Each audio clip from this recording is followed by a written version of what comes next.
Hello, welcome to my channel. Before proceeding to study, please subscribe to my channel. Today, we will explore the fascinating world of basic electrical and electronics engineering. We'll dive into key concepts like bipolar junction transistors, BJT, and their working. Slide 1. Introduction to bipolar junction transistor, BJT. Let's begin with understanding what a BJT is. A bipolar junction transistor or BJT is a type of semiconductor device that can either amplify a signal or act as a switch. The term bipolar refers to the fact that both electrons and holes are responsible for current conduction in the transistor, unlike in some other devices where only one type of charge carrier dominates. The BJT has three terminals. The emitter, A, which supplies charge carriers. The base, B, which controls the flow of carriers. The collector, C, which collects the carriers from the emitter. There are two types of BJTs, NPN and PNP. The names are based on how the layers of semiconductor materials are arranged. NPN means the transistor has a layer of P-type material sandwiched between two N-type layers, and PNP is just the reverse. Each region has its role. The emitter is heavily doped, meaning it has a high concentration of impurities to release more charge carriers. The base is very thin and lightly doped, allowing most carriers to pass through it without recombining. The collector is moderately doped and larger in size, so it can collect most of the carriers coming from the emitter. In operation, the emitter base junction is forward biased, and the collector base junction is reverse biased. This arrangement helps in efficient current control. An example of a BJT use case is in audio amplifier circuits, where a weak microphone signal is boosted to drive a speaker. Slide 2. Working principle of BJT, NPN type. Let's now understand how the BJT works, specifically the NPN transistor, which is more commonly used than the PNP type.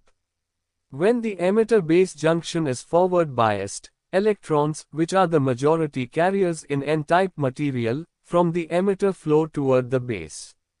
However, since the base is very thin and lightly doped, only a small portion of electrons combine with holes in the base. The majority of electrons continue their journey and are pulled into the collector, which is reverse biased and attracts them. This flow of electrons constitutes the collector current. The base current is very small compared to the emitter current. The key point to note here is that the transistor is a current-controlled device. A small current at the base controls a much larger current flowing from the collector to emitter. This is what allows the BJT to work as an amplifier. This principle is used in fan regulators, where the speed of the fan is adjusted using a BJT-based control circuit. Slide 3. Advantages and disadvantages of BJT. Now, let's talk about the advantages and disadvantages of BJTs. Advantages. 1. High current gain. BJTs can amplify small signals into much larger ones, which is useful in sound systems and other amplifiers. 2. Low cost. BJTs are economical and widely available. 3. Efficient at low power. They work well in low voltage circuits. 4. Linear performance. BJTs offer smooth amplification with less distortion. 5. Fast switching, suitable for switching applications in digital electronics. 6. Works with both AC and DC signals, versatile in different applications. 7. Easy biasing, the circuit setup is relatively simple. 8.